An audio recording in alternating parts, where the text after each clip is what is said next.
aujourd'hui, je vais parler un peu de deux projets que j'ai faits pendant un petit moment.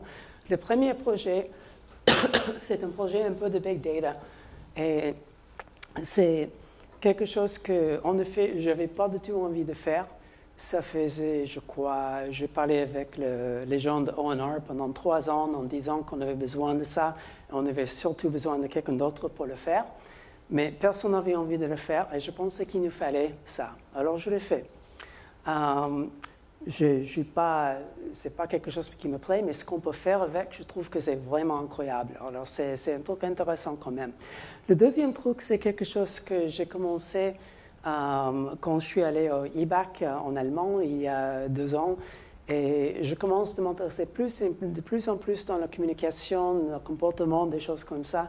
Et il y avait des choses que les chercheurs faisaient que je pensais qu'on pourrait faire des autres contributions. Et j'en parlerai un peu de ça. Et ça, c'est un truc un peu plus nouveau et moins mûr aussi.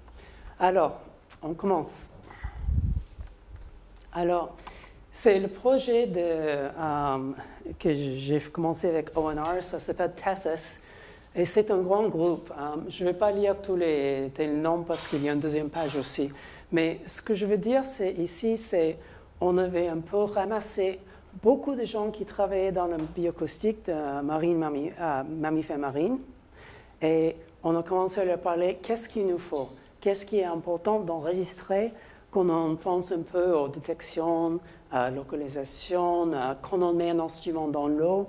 Qu'est-ce qu'il faut retenir de ça?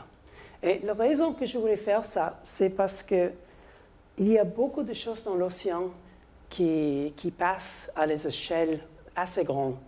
Par exemple, si je regarde pendant 2-3 ans et je vois qu'il y a moins d'animaux dans la deuxième année, un peu moins d'animaux dans la troisième année, quelque chose comme ça, est-ce que je pourrais dire que les animaux sont en train de baisser? Pas forcément.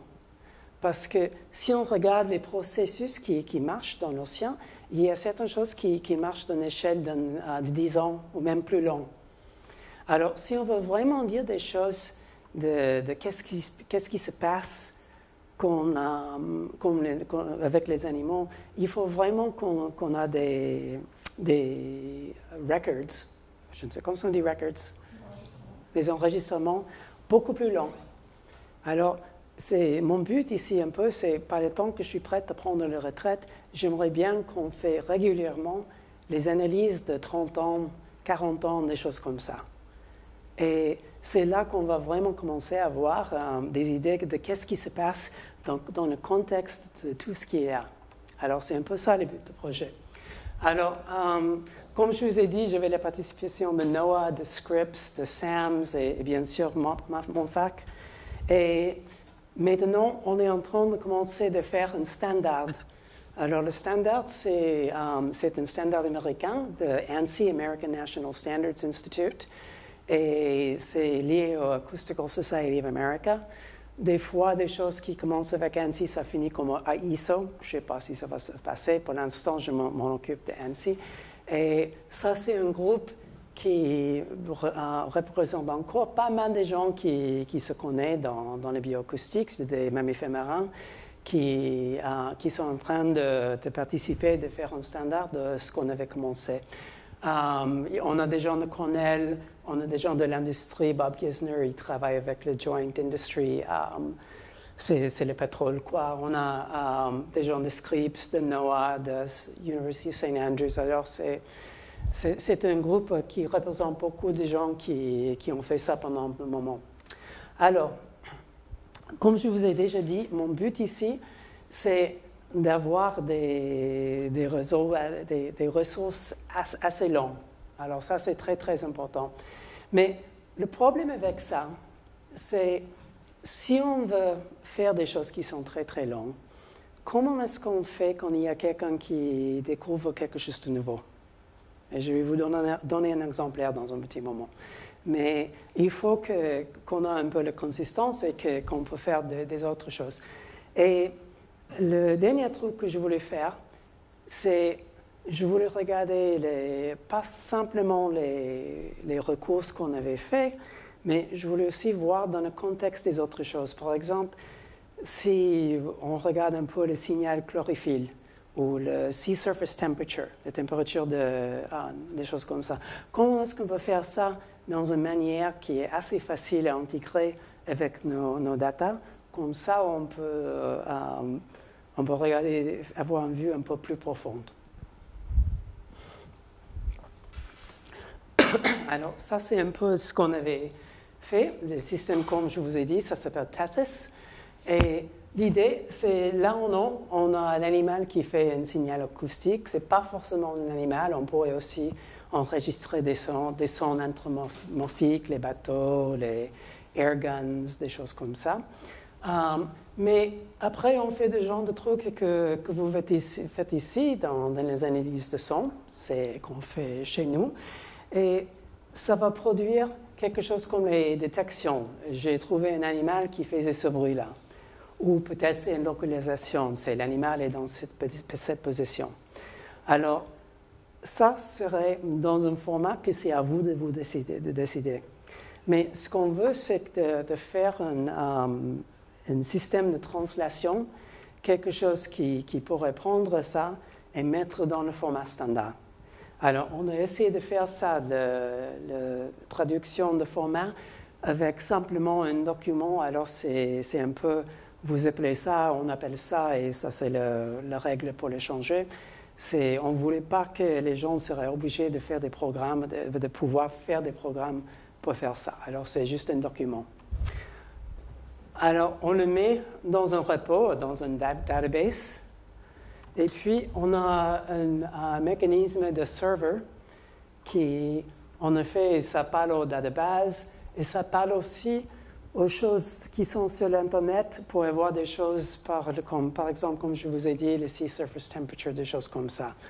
Alors, l'idée, c'est que ça ressemble un peu à quelque chose qui est dans le database, même qui n'est pas. Alors, les personnes qui travaillent avec ce système, ils sont sur leur portable ou sur le desktop ou ce qu'ils ont, et ils communiquent avec le serveur. Ils disent des choses, par exemple, je veux mettre ça dans le repositoire, ou je vais enlever, ou je veux savoir, comme une query d'habitude, je veux savoir toutes les détections des dauphins réseaux qu'on a eues pendant les derniers 5 ans, ce genre de truc. Alors, comme je vous ai dit, il faut vraiment que ça soit consistant, mais il faut la possibilité d'ajouter des nouvelles choses. Et pour vous donner un exemplaire, ça c'est la baleine Minke. How do you say Minke? OK, d'accord. Alors c'est la baleine Minke. Alors ça c'est son appel. Alors, une petite histoire là, ça s'appelle le Minke Boeing.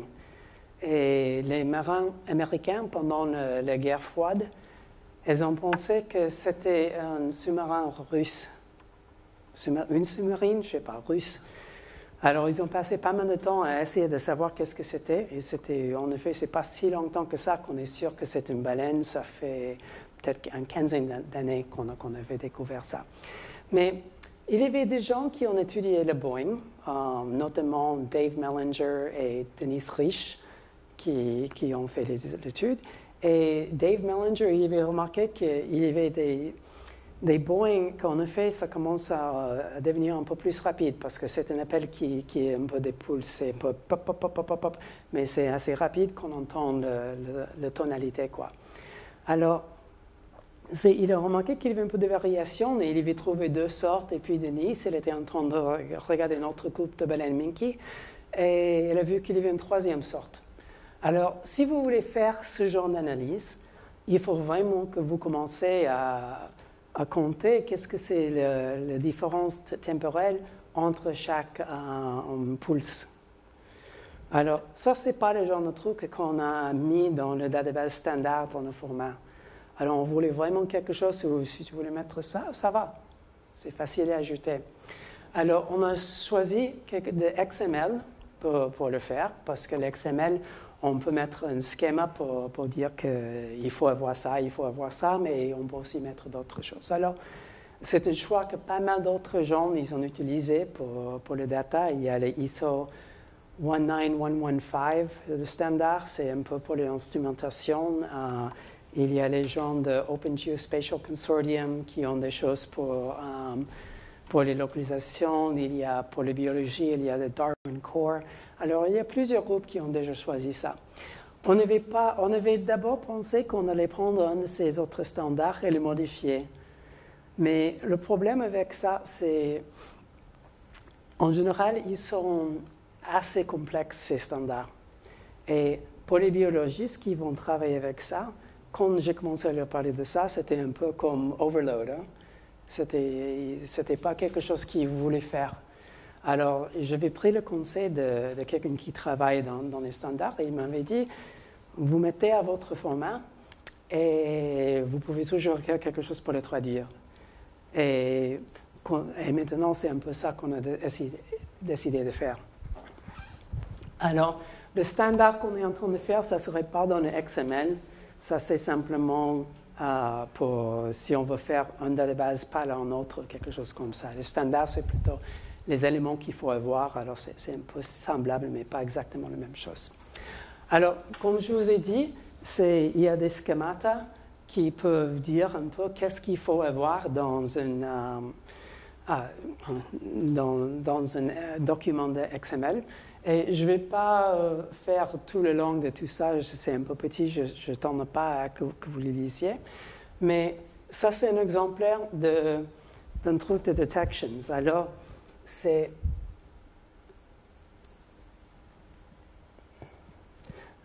ça commence... Ah, zut.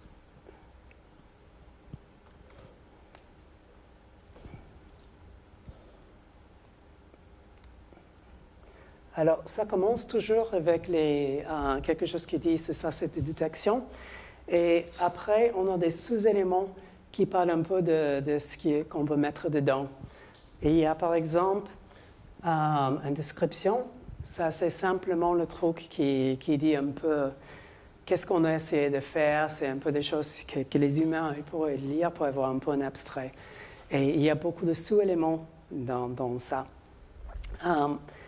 Le deuxième et le troisième qui sont assez importants, c'est le data source et les algorithmes. Le data source, ça veut dire quel data est-ce que vous avez décidé de chercher pour les détections. Ça venait de quel instrument?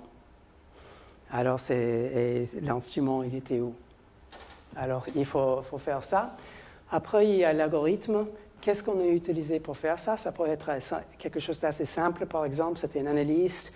Ils ont utilisé un outil comme Raven Pro et ils ont regardé, ils ont marqué avec les petits cadres des appels. Ça pourrait être un réseau de deep learning, ça pourrait être support vector machine, n'importe quoi. Mais il faut dire ce qu'on a choisi et il faut dire les paramètres. Parce que si on ne remarque pas tout ça, comment est-ce qu'on pourrait le refaire? Alors, on essaie de faire des choses d'une manière plus stricte pour qu'on puisse reproduire des choses. Alors, ici, c'est quelque chose qui est très important et c'est quelque chose qui manquait dans tous les autres standards dont je vous ai parlé. C'est l'idée d'effort. En effet, ce qu'on veut savoir, c'est pour quels animaux est-ce que vous avez cherché systématiquement. Ça, c'est très, très important. Et la raison pour ça, imaginez un moment qu'on cherche la baleine bleue. Alors, si je décide que je vais analyser janvier et mars, et je fais mon analyse, je cherche tous les appels de baleine bleue dans janvier et mars, c'est très bien. Peut-être que je n'avais pas assez d'argent pour le continuer, peut-être qu'il y a une autre raison que je ne vais pas continuer. Mais si je ne note pas que c'était pendant janvier et mars que je cherchais, je pourrais faire des inférences vraiment bêtes. Par exemple, si je faisais un appel au database et je demandais c'est où que j'ai eu les appels de baleine bleue, ça dirait, ah oui, entre janvier et mars. Alors peut-être je dirais, non, il n'y avait pas de baleine bleue en avril jusqu'à décembre. Et ça, ce n'est pas le cas. En effet, c'est que je n'ai pas regardé. Alors, de noter ce qu'on cherche, c'est très, très important. Et ce n'est pas simplement de regarder ce qu'on a cherché, c'est aussi comment on l'a cherché. Alors, il y a plusieurs choses qu'on demande. Bien sûr, qu'on en a commencé et qu'on en a fini. Mais après, on demande aussi des choses, par exemple, à quel niveau est-ce qu'on avait fait des notations de nos appels? Par exemple, ça pourrait être que chaque appel, j'avais noté. Alors, il y a des fois qu'on a envie de faire ça, il y a d'autres fois peut-être pas. Par exemple, si vous prenez un grand groupe de dauphins communs, je ne sais pas ici, mais à San Diego, des fois, il y a 1000 dauphins. Alors, c'est un assemblage de 1000 dauphins et on est en train de détecter les clics d'écholocation. Ça peut faire beaucoup de clics. Et peut-être on a vraiment envie de dire oui, ça c'était numéro 1, ça c'était numéro 2, jusqu'à des millions. Mais peut-être pas. Peut-être on veut simplement dire qu'ils ont commencé à appeler ici et ils ont fini d'appeler là. Alors ça c'est ce qu'on appelle une rencontre. Alors on peut noter à niveau d'appel, on peut noter à niveau de rencontre et on peut aussi noter à niveau de présence-absence. Ce que ça veut dire, c'est qu'on prend quelque chose comme 15 minutes ou une heure, il faut spécifier ce qu'on a décidé, et chaque 15 minutes, ce qu'on dit, on dit « oui, il y avait des dauphins pendant ces 15 minutes », ou on dit rien, il n'y avait pas. Alors, ça, c'est 3 manières différentes de chercher pour des choses, et si on veut faire des analyses, il faut vraiment penser un peu quelle sorte de détection est-ce qu'on veut. Alors, de noter comment on a fait, ça nous permet de choisir ce qu'il faut pour nos analyses. Alors, c'est très, très important. Les dernières 2 choses sont les détections eux-mêmes. Je vais en parler un peu dans les affiches qui sont après. Le premier, c'est on effort. Et en effet, ça, c'est les choses qu'on avait spécifiées dans la section effort. Si on avait dit qu'on allait chercher les baleines bleues et on trouve un appel de baleine bleue, on met là parce qu'on a fait systématiquement.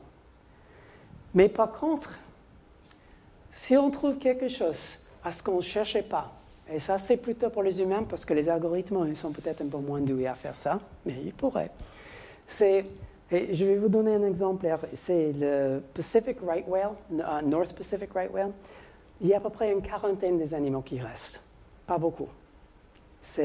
On sait où ils sont en hiver. Ils sont dans la mer Bering et ils sont dans la mer Chukchi, un peu vers là, alors le nord du Pacifique. Mais le reste de l'année, on ne sait pas trop où ils sont. Le mois dernier, quelqu'un était en train de regarder une analyse qui n'était pas trop loin de San Diego et ils ont entendu un appel de right whale. Alors, quand il y a 40 animaux et vous ne savez pas où ils sont, il faut bien le marquer. Hein? Mais on ne peut pas mettre dans la partie systématique parce qu'on ne cherchait pas. C'était simplement « oh, wow !» Peut-être on veut retourner et on veut faire de manière systématique, mais on ne peut pas mettre avec les choses qu'on a regardées systématiques. Alors ça, c'est un peu le genre de choses à ce qu'il faut penser quand on fait ces genres d'analyse et qu'on essaie de faire les database design pour quelque chose comme ça. Alors, je vais vous parler un tout petit peu des structures de détection et après d'un niveau plus haut. Alors, ça, c'est toutes les choses qu'on peut mettre dans les détections. Il y a beaucoup de choses qui sont optionnelles, il y a des choses qui sont obligatoires dans tous ces trucs. Si c'est une ligne un peu lourde, c'est obligatoire.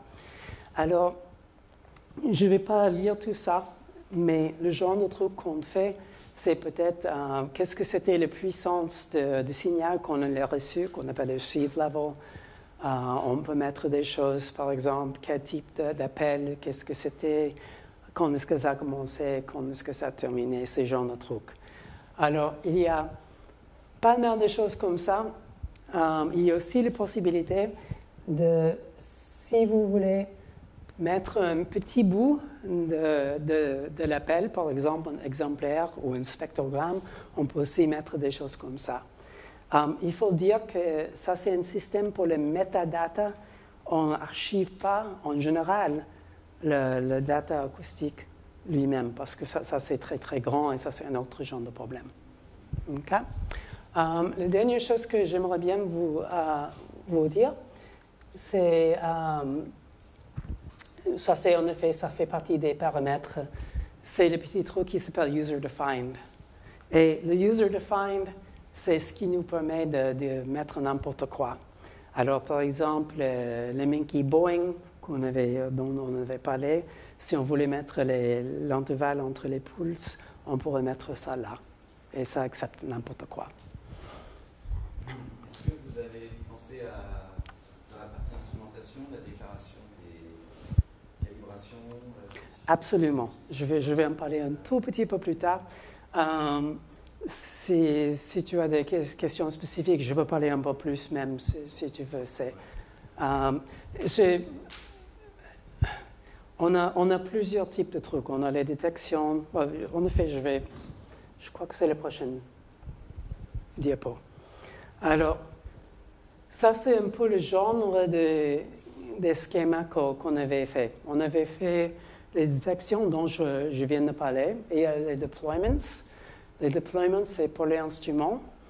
Et ce genre de truc qu'on fait, c'est bien sûr combien de chaînes qu'est-ce que c'est l'échantillon, sample rate, pour chaque chaîne, parce que peut-être on a une chaîne qui est pour la haute fréquence, une autre qui est pour la basse fréquence. On soutient même la possibilité de changer l'échantillon pendant le deployment, ce genre de trucs comme ça. Bien sûr, où est-ce qu'on a mis l'instrument? Si c'est quelque chose qui est, par exemple, un tow array, quelque chose qu'on met derrière le bateau, on peut garder la piste de l'instrument. Et ça, c'est quelque chose qu'on ferait aussi pour les instruments autonomes. Alors, tout ça, ça va dedans. Et bien sûr, des choses pour identifier un instrument particulier. Par exemple, si vous avez un nombre pour l'identifier, la marque, tout ça, ça va dedans aussi. Comme tu as demandé, il y a des calibrations.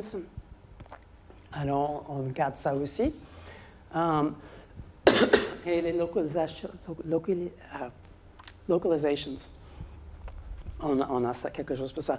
Ça, c'est la partie qui est le moins mieux. Parce que à Scripps, on fait, avec nos 4 labos, on ne fait pas énormément de localisation. On fait un peu, mais pas beaucoup. Alors, on n'a pas mis beaucoup dedans. C'est maintenant, on est en train de parler avec les marines, avec Tyler Helbley de SPAWAR, pour l'aider à mettre ces localisations là-dedans. Et comme on a fait quand on a commencé les deployments et les detections, il y a un peu de choses qu'il faut changer quand on a commencé. Ah oui, on n'avait pas pensé à ça. C'est vraiment un peu intéressant. On avait, je crois, une centaine d'années d'expérience dans la salle, mais quand même, il y avait des choses qu'on n'avait pas pensé.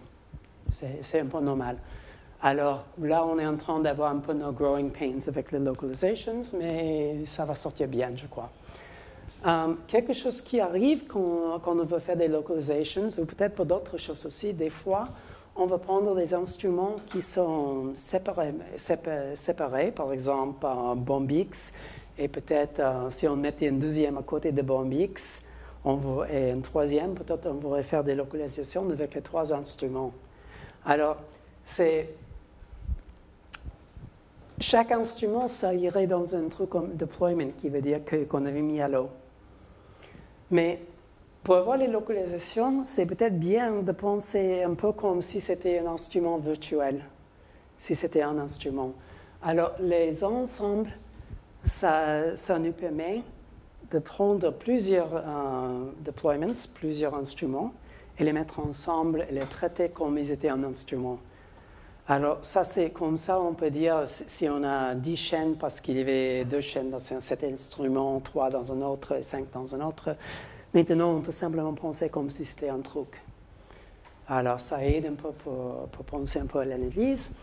Et alors, si on voulait faire des localizations, si on voulait faire des beamforming pour avoir un signal qui était plus facile à détecter, on pourrait faire ça. OK. La dernière chose qu'on a, c'est ce qu'on appelle les collections externes. Et ça, c'est les choses qui, en effet, ça ne fait pas partie de TETRAS. C'est toutes les choses qui, par exemple, si on veut regarder les choses de satellite, ou si on voulait voir le temps que le soleil se lève ou il se couche, des genres de trucs comme ça, on peut poser des questions sur ça et on fait semblant comme ça faisait partie de notre système.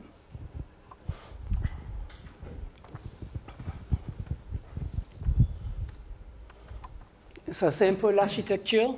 On utilise un XML database, BerkeleyDB XML. C'est pas obligatoire qu'on fait ça. C'est juste une implémentation de standard. Alors, si on voulait faire quelque chose d'autre, ça ne serait pas grave. Et en effet, c'est ça que Doug Gillespie est en train de faire parce qu'il avait déjà un système de data avec son PAMGuard. Alors, il ne voulait pas vraiment trop changer, je comprends bien. Alors maintenant, il est en train de prendre un peu des idées de Tethys, le standard, et il est en train d'essayer de les mettre dans PAMGuard. Alors, ce qu'on a, nous, c'est le truc, c'est écrit en Python. Alors, en effet, on utilise un transport layer. On a CherryPy, si vous le connaissez, c'est une espèce web framework de Python. Alors, on utilise ça. On a les services pour prendre les data, pour faire les traductions, des choses comme ça. On a les produits d'Internet là en haut, qu'on a accédé par la médiation, des choses qui prennent le data et mettent dans notre format. Et ça, c'est les choses dans l'Internet qu'on accède. Et ça, c'est un peu les clients qu'on a pour l'instant. On a un client MATLAB, un client Java, un client Python, et on a le début d'un client R. Le problème que je ne suis pas très doué en R, je peux faire des petites choses, mais il faut que je prenne un peu plus pour vraiment faire quelque chose de joli avec le R. Alors, ça c'est un peu des articles qu'on avait écrits de ça.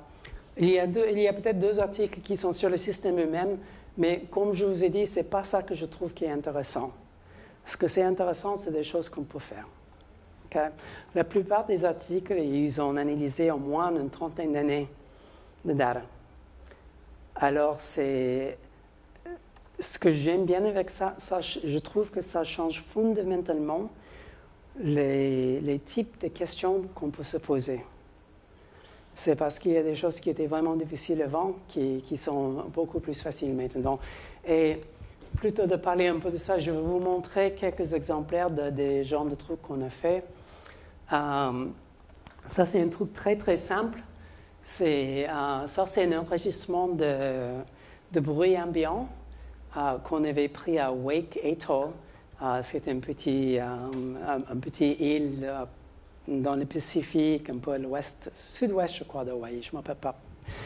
Mais, alors, ce que vous remarquerez, la ligne, c'est la phase, c'est le bruit. Et quand on a regardé cette ligne, ce qu'on a remarqué, c'était que ça avait, vous allez voir tout de suite que ça faisait comme ça, et puis ça remontait, et puis ça écrasait, et puis ça remontait, et ça écrasait. Quand j'ai vu ça, je travaillais avec Simone sur ça, Simone Berman-Pickering, et on a vu ça, et je me suis dit, tiens, ça a l'air d'être à peu près tous les 28, tous les 30 jours, des choses comme ça. Je me demande si ce n'est pas lunaire. Alors, ce qu'on a fait, c'était on a demandé à Tethys de nous donner les phases de la Lune. Alors, là, on a le lunar phase, ça c'est les petites boules que vous voyez. Avec cet écran, c'est un peu difficile à voir, mais il y a certaines boules qui sont un peu plus foncées. Les boules qui sont plus effacées, ça c'est quand la Lune n'est pas dans le ciel à cette époque. Ça c'est, je crois, le début de la nuit. Mais ce que c'est intéressant, c'est que chaque fois qu'on a que ça tombe, c'est qu'on en approche la Lune pleine. Et ça nous a fait penser que c'était peut-être le Deep Scattering Layer, le DSL. Et le DSL, c'est des animaux qui habitent assez profond et aussi dans les zones de minimum d'oxygène. Et ils se cachent là pendant la journée parce que c'est si profond qu'il y a moins de choses qui peuvent le manger. La nuit, ce qu'ils font, c'est qu'ils montent. C'est la plus large migration de biomasse sur la planète. Et ils font ça chaque jour. Ils sont affectés par la lumière quand il y a la pleine lune. En général, ils ne montent pas aussi haut. Alors, ça commence quand on pense un peu aux animaux qui mangent sur les choses comme le DSL, on commence à se poser des questions. Est-ce que ça va impacter leur abilité de manger? Et ça avait donné un peu l'idée pour la prochaine étude dont je vais vous parler, qui a été faite avec Tatis. Et ça, c'est par une étudiante de Simone qui s'appelle Anne Simonis. Et elle avait travaillé avec les dauphins communs. Et en général, on sait qu'ils mangent plusieurs choses. Ils mangent des poissons pélagiques qui sont assez petits, ils mangent des poissons mésopélagiques et ils mangent aussi des céphalopades, des sèches. Et ces deux derniers, ils sont des espèces qui habitent dans le DSL, dans le Deep Scattering Layer. Alors, on se demandait un peu comment ça se passe avec la Lune. Alors, ce qu'on a fait, on avait regardé dans deux sites, ça c'est San Diego, ça c'est les deux sites qu'on avait choisis, un peu dans les bassins, et on a mis des harps là-bas, qui sont l'instrument que vous voyez là, c'est l'instrument de Scripps de John Hildebrand. Et ce qu'on a fait, on a pris, je crois que c'était 5 ans qu'on avait pris des data. Alors, on avait détecté les clics. On a regardé pour vérifier que c'était que des dauphins communs. Ça, on avait fait à la main. Et puis, ce qu'on a fait, on a fait des bins et on a compté le chiffre des clics. On a pris le data lunaire de Tatis, qui, on a fait, vient de NASA Jet Propulsion Lab. Et on a vu aussi pour hiver, et seulement pour hiver, s'il y avait des nuages ou pas. Les systèmes qu'ils ont utilisés pour déterminer s'il y avait des nuages, ça ne marche pas en été. Alors, malheureusement, on ne pouvait pas faire ça pour toute l'analyse. Alors, ça, c'est l'image qu'on a fait, raconte l'histoire, mais bien sûr, il faut des beaux statistiques pour convaincre les gens. C'était rigolo parce que je vais présenter ça dans un meeting un jour, quelque chose un peu comme ça.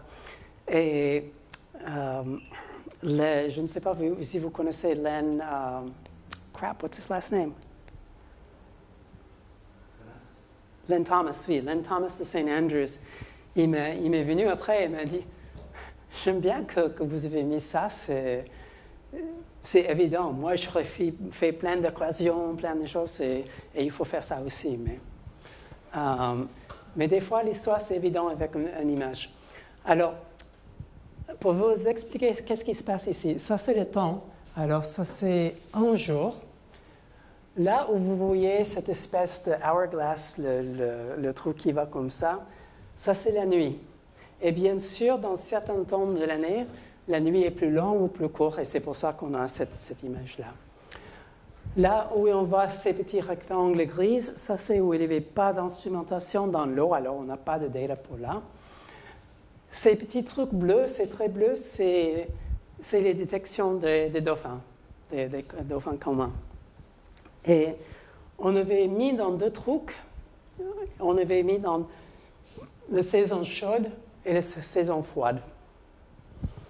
Et ce que j'aimerais bien que vous regardiez, c'est dans la saison froide, c'est quand on a les périodes où il y a la Lune, par exemple là, il n'y a pas beaucoup de détection.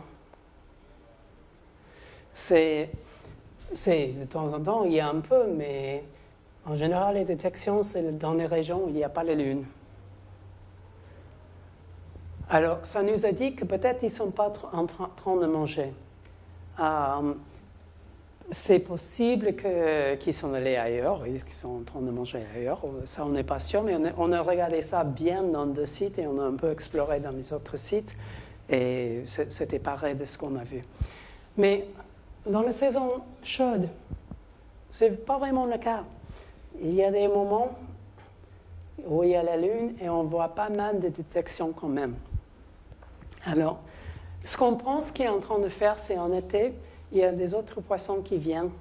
Et c'est peut-être des poissons qui ne font pas partie de pélagique, pas de pélagique, de DSL. Alors, c'est bien possible qu'ils préfèrent ça Et alors, ils mangent un peu n'importe quand dans ce cas-là. Alors bon, on a fait un peu les statistiques, on a fait les prédictions. On a fait présence-absence dans 5 minutes, on avait regardé la Lune, on a regardé plusieurs choses sur la Lune, la journée lunaire, l'illumination de la Lune, et aussi si on a regardé le plus gros pour chaque 5 minutes, est-ce que la Lune cette nuit, est-ce que ça apparaît avant, pendant ou après? Alors ça, c'était les variables prédicteurs. Pour le mois froid, on pouvait regarder s'il y avait des nuages, le mois, l'année, et on avait normalisé le temps de la nuit entre 0 et 1 comme ça change. On utilise Generalized Additive Mixed Model. Et ça, c'est un peu les variables qu'on a fait. Et vous verrez pendant la saison froide qu'il y a cette espèce de crèvement là où il y a la nouvelle lune, c'est le 15e jour lunaire. Mais dans la saison chaude, on voit moins. Et il y a 2 couleurs parce que c'est 2 sites. Alors c'est comme ça qu'on les met. Ça, c'est tout ce que je veux vous dire de ça. Il y a d'autres choses intéressantes à expliquer, mais ça, c'est pas vraiment le but de ça, c'est de parler un peu de Tethys. Alors, si on regarde les smoothing curves, oui, on voit bien que dans le Lunar Day, que ça fait bien ce qu'on attend. Alors, et bon, je vais sauter ça, et ça aussi. 2 derniers petits trucs sur Tethys avant qu'on commence le deuxième sujet. Et ça, c'est un exemplaire d'une série longue. Ce que j'ai mis là, c'est... Oh, avec cet écran, je crois qu'on ne voit presque pas. Est-ce que vous arrivez à distinguer le bleu et le rose?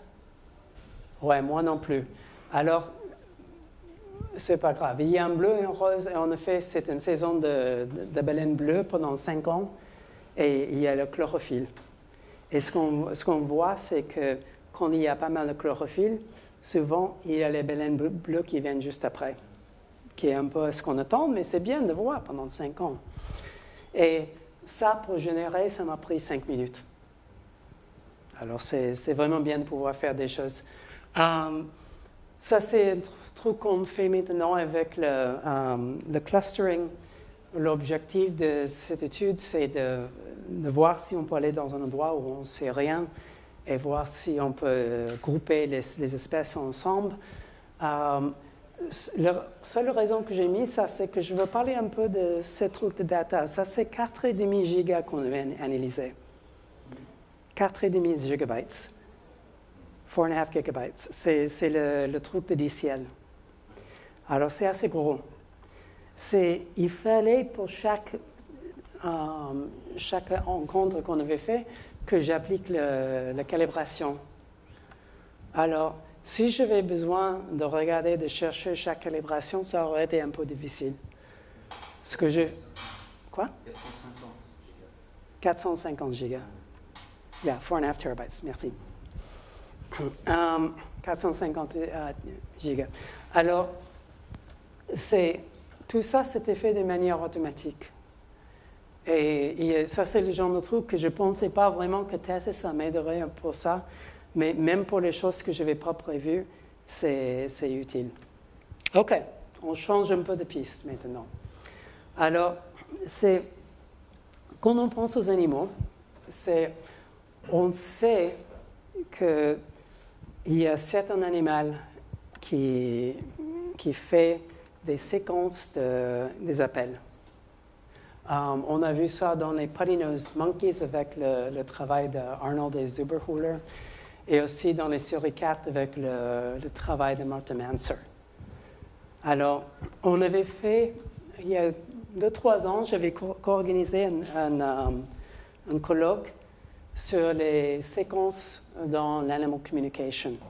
Et il y a des choses on est très bien à reconnaître, c'est les séquences qui sont séparées par le silence. Mais il y a d'autres combinaisons des appels qui sont un peu plus difficiles à découvrir. Et c'est un peu ça que j'essaie de faire maintenant. C'est un projet sur les chimpanzés. Et je vais commencer ça avec Kat Hobater et Vincent Yannick. Et pendant que je suis ici, je travaille un peu sur ça et je fais ça avec EVA Pascal. Et Pascal, je suis tellement contente d'avoir quelqu'un qui connaît les neurosciences. Merci. Hein. Alors, la question que j'ai posée, c'était, est-ce qu'on peut prendre les appels et est-ce que c'est logical de les casser en unités qui sont dans un mot? Alors, on sait déjà la réponse pour une espèce, pour les humains, oui.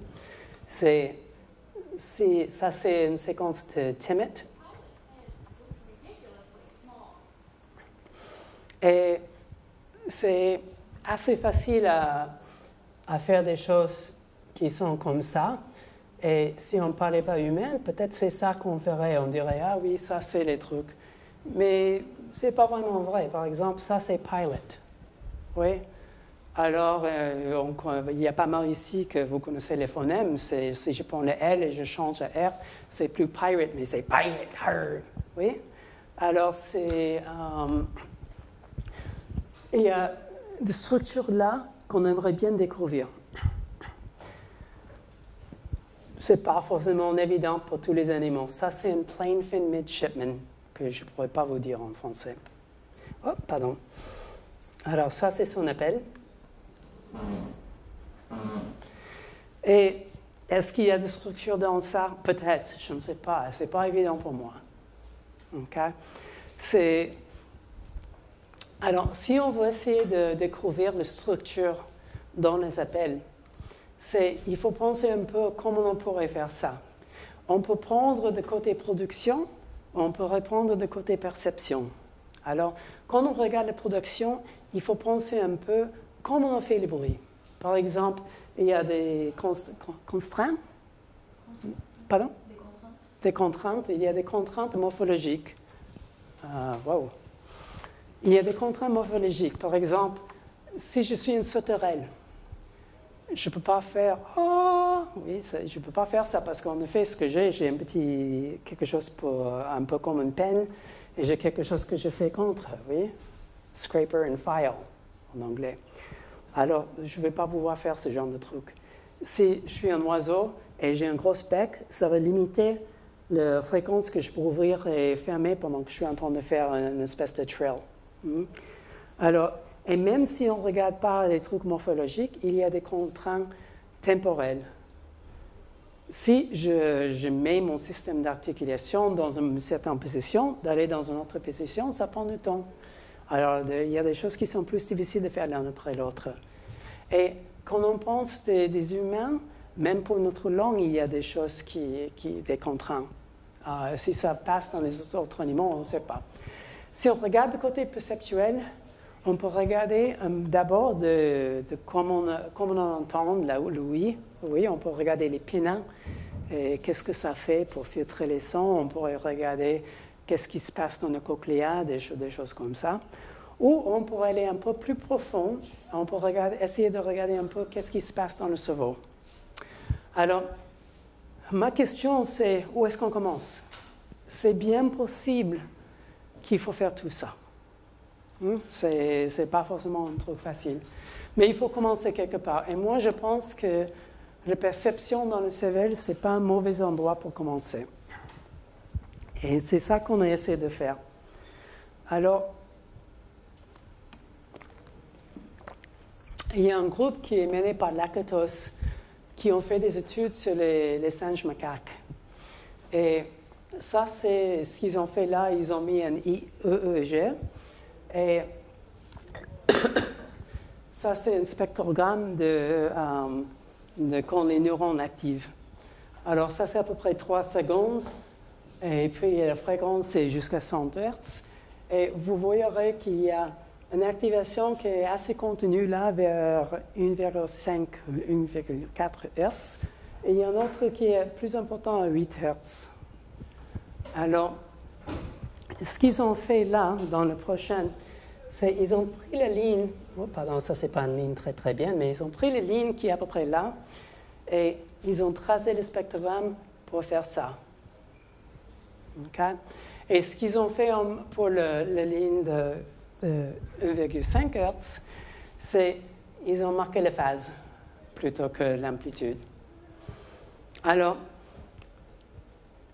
ils ont fait quelque chose qui était un peu, je trouve, plutôt inspiré. Ils ont pris les phases et ils l'ont trié. Et puis l'ordre de la tri, ils ont appliqué à celle-là. Et ce que vous voyez, c'est quand la phase est vers 0, il y a très peu d'énergie, ça n'active pas beaucoup. Et ce qu'ils ont essayé de faire, c'était de faire l'idée qu'il y a un système d'oscillation qui marche ensemble. Et il y a un oscillateur plus lent qui un peu aide à entraîner un deuxième qui est plus rapide. Et ils ont pensé que ça faisait partie de leur tension et ils ont fait un deuxième article en 2008 et puis ils ont un nouveau qui vient de sortir. Et en effet, ils pensent que cette capacité d'entraîner la fréquence qui est assez bas, que ça nous aide à être prêts à réagir. Alors, ils ont fait ça dans les tâches visuelles et auditives. Alors, ils ont fait les deux. Il y a des chercheurs qui ont pris ça avec les humains et ils ont commencé à demander si on avait un peu le même système. Et ce qu'ils ont remarqué, c'était que les réponses neurales, que si on prend le signal et si on le casse en octave filters, alors le bas, le moyen, continue comme ça, si on mettrait dans les filtrés par octave, les enveloppes d'octave, quand l'enveloppe ça montait, c'était là que les neurones activaient. Et ils ont vu aussi que le content linguistique, ça avait une tendance à aider l'humain à choisir la fréquence de phase lock. Alors, on réglait le processus un peu plus lent pour être prêt à le rythme de ce qu'on écoute. Alors, ce que j'ai envie de faire, c'est de faire un système qui est inspiré par ça. Il y a pas mal de choses qu'on ne connaît toujours pas. Alors, je ne peux pas faire exactement comme la biologie, mais on peut faire quelque chose pour voir un peu si ça donne quelque chose. Alors, il y a quelques problèmes. Le premier, c'est que si on cherche de mettre le résonateur à une fréquence spécifique, on ne sait pas ce que l'humain ni le singe fait pour trouver ça. On ne sait pas. L'autre chose qui est peut-être difficile, c'est les taux d'oscillation. Ça risque de varier entre les espèces. Mais on peut quand même faire des expériences. Heureusement, on a des trucs comme TIMIT, qui est corpus, qui est un corpus qui a des annotations par syllabes, par phonème. Alors, on peut regarder un peu si ce système marche. Et si ça marche sur les humains, ça nous donne un peu plus de confiance que peut-être ça va marcher pour les singes. Alors, le système que je vais faire, en effet, ce n'est pas très difficile. Il y a, pour le traitement de signal, il y a une banque de filtres qui ont le spacing octave. Je fais des enveloppes, mais après, je cherche les recettes d'enveloppes. Alors, ça, c'est le même signal qu'on avait écouté avant, de TIMIT, pilots' heads were ridiculously small. Le système n'utilise pas du tout ça c'est juste pour vous. Ce que vous remarquerez, c'est qu'il y a des lignes vertes que, heureusement, on peut voir. Et ça, c'est la segmentation correcte. Ça, c'est ce que TIMIT a, que ça, c'est les trucs entre les phonèmes. Après, on a les enveloppes commençant avec le plus bas de 32 Hz et ça double chaque fois à peu près. Alors ça, c'est les premiers 5 octaves. Le problème avec ça, c'est un peu difficile d'avoir une détection sur ça parce que ça fait... Alors, si on voulait un onset, je voulais faire un peu de filtrage pour le nettoyer un peu. J'ai utilisé un truc de Larry Rubiner, c'est quelque chose qu'il avait fait, je crois, en 1975. C'était un non-linear filter qui, c'est assez doué, il a pris une idée de tout, il l'a changé un peu. Mais ce que ça fait, c'est ça préserve la position des maximums. Alors, si on voit entre ça, ça bouge peut-être un tout petit, mais pas beaucoup. Alors, c'est assez efficace pour faire un signal qui est plus facile à analyser. Après ça, tout ce que j'ai fait, j'ai utilisé le détecteur de edge de Sobel pour voir un peu le contraste, mais sur un signal d'une dimension. Et une fois qu'on a ça, on a les détections. Si vous avez l'habitude de travailler avec les edge detectors, vous remarquerez qu'il n'y a pas un deuxième là quand ça tombe, parce que comme c'est que les onsets, quand l'énergie monte, qui était intéressant, j'ai regardé les dérives à ce point, et si ça tombait, je l'ai éliminé. Parce que c'est le monte d'énergie qui est important pour les neurones. Alors, ce qui est bien là, c'est la plupart de ces petits triangles où on a marqué sont tout près des frontières des phonèmes. On ne les a pas tous. Ça, c'est les dernières octaves. Il y a des choses qu'on a ratées avant, par exemple, S, qui est assez haute fréquence. On a attrapé ici uniquement dans les dernières octaves. Alors, ce que je fais après, j'ai pris tous les pics, je les ai mis ensemble, je les ai triés, et puis j'ai fait une simulation de phase locking. Ce que j'ai fait, c'était, quand on avait la première détection, j'ai un peu compté, j'ai commencé l'horloge, et je me suis dit, pour le phase qu'on entend, ça serait supprimé, et puis quand ça s'est passé, on pourrait accepter une autre détection. Alors, j'étais obligé de choisir un peu combien d'heures je voulais opérer. J'étais intéressé dans les phonèmes, alors dans l'environ de 25 Hz. Quand on fait quelque chose comme ça, on a le système, ça c'est une détection là. Tous les trucs en blanc sont les détections et l'auteur, ça donne l'octave où ça a été détecté.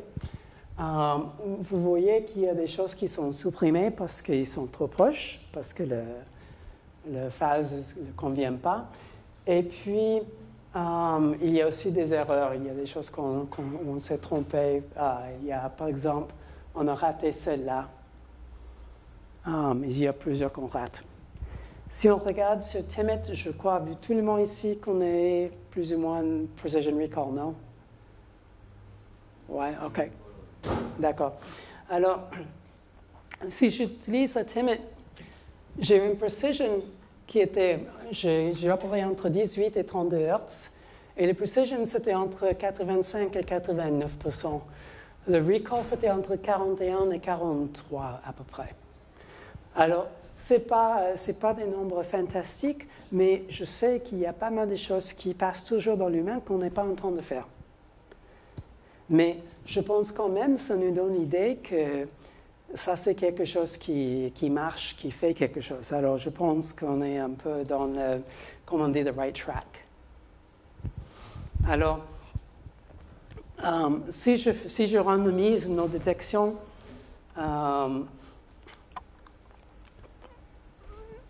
ça, c'est le random, et puis là, c'est la nôtre. Alors, il y a quelque chose, et ce n'est pas simplement une coïncidence. Alors, le dernier truc qu'on a fait, c'était, on a essayé ça sur plusieurs animaux. Cette fois, il n'y a pas les lignes vertes parce qu'on ne sait pas qu'est-ce que c'est correct. Ça, c'est un chimpanzee panthoot. Je ne crois pas que j'avais mis le truc, mais c'est un peu comme ça. Quelque chose comme ça. Et des fois, il crie un peu. Alors, on a commencé le début, là, peut-être un peu tard, je ne sais pas. Ce qu'on voit, c'est là, il y a c'est un truc qui fait un peu comme ça. Alors, c'est quand ça change de direction qu'on avait fait la segmentation. Là, il y a des choses où là, il n'y a pas... Oh, zut, qu'est-ce que j'ai fait? Là, il y a quelque chose là où on commence à avoir un peu plus d'énergie. Et Kat et moi, on avait écouté pas mal de ces trucs. Et ce qu'on a remarqué, c'est que c'était presque toujours quand le système disait quelque chose, on pouvait entendre. Alors, ça c'est les humains. Kat, elle a beaucoup d'habitude d'écouter ça parce qu'elle travaille sur les Pantoots. Mais c'est quand même, on a trouvé intéressant que ça pouvait ouvrir un peu une piste pour analyser les sons d'une manière plus fine. On a aussi regardé, oui, en effet, j'avais un truc. Je n'avais pas besoin de... I didn't have to embarrass myself, but I did.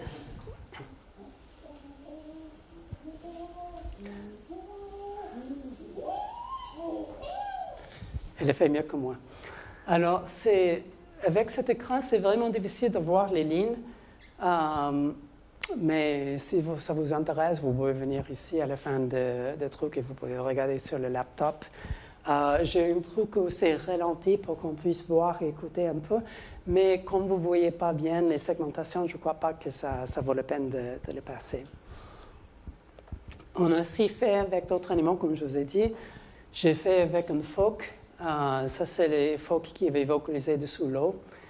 Ça dépendait beaucoup de genre de vocalisation. Ça marchait des fois ça ne marchait pas. C'était moins intéressant qu'avec les chimpanzés. J'ai aussi essayé sur les gorilles. Et sur les gorilles, ça avait l'air de marcher assez bien. Je n'ai pas aussi exploré que j'ai fait avec les chimpanzés. Mais au moins pour les primates, je crois qu'on a quelque chose. Alors, maintenant, il y a des choses qui sont en train de faire. Je n'ai pas ajouté des choses que Pascal et moi sont en train de faire, mais ce que je faisais avant que je venais ici, je voulais prendre les segmentations que j'avais faites et je voulais les faire un cluster pour voir si on pouvait vraiment voir des choses qui étaient peut-être des unités acoustiques, des phone-like units, si vous voulez. Quand j'ai essayé les premières fois, ça a échoué d'une manière profonde. Et la raison, en effet, c'est parce que c'est des enregistrements des chimpanzés sauvages. Alors, on a beaucoup de choses, par exemple, le bronc qui casse, et il y a la personne qui dit « This is Ben, climbing up the tree and doing a pantoot », des choses comme ça. Alors, ce que j'ai fait entre-temps, c'est je suis allé, j'ai identifié uniquement le pantoot, et je vais refaire le clustering un autre jour. Alors, ça, c'est à peu près où je suis sur ce projet. Ce que je pense que c'est important ici pour un peu revenir, c'est que je veux dire que pour moi, il paraît que ça marche au moins un peu. On est arrivé à faire quelque chose avec les humains, alors ça me donne beaucoup d'espoir pour les autres animaux, comme c'est le même système. Ce que j'aimerais bien savoir, c'est si ça peut nous aider un peu, savoir un peu sur les origines de la langue, l'évolution de la langue et comment on peut analyser les appels des animaux. Et c'est un peu des choses que je pense que ça risque de nous donner. Ça, c'est à peu près tout.